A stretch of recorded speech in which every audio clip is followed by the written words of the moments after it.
काल। पढ़िए और समझिए। काल का अर्थ है समय।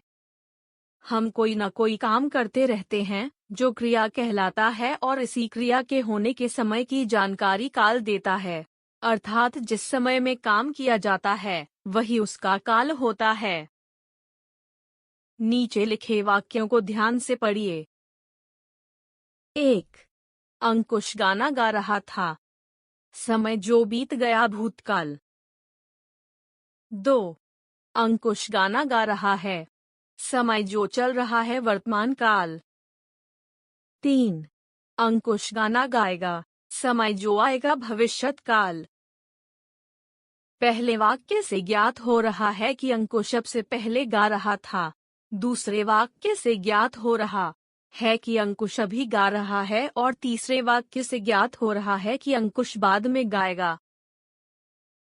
क्रिया के जिस रूप से होने वाले काम के समय की जानकारी मिले उसे काल कहते हैं। काल के भेद। काल के 3 भेद होते हैं।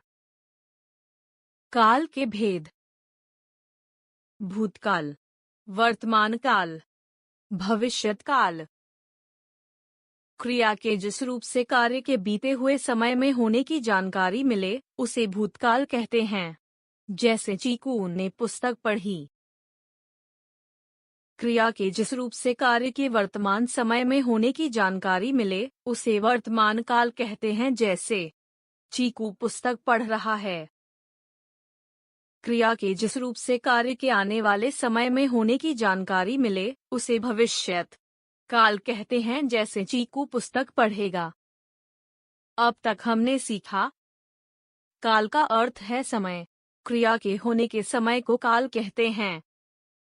काल के 3 भेद होते हैं: भूतकाल, वर्तमान काल और भविष्यत काल। बीता हुआ समय भूतकाल कहलाता है। चल रहा समय वर्तमान काल कहलाता है। आने वाला समय भविष्यत काल कहलाता है।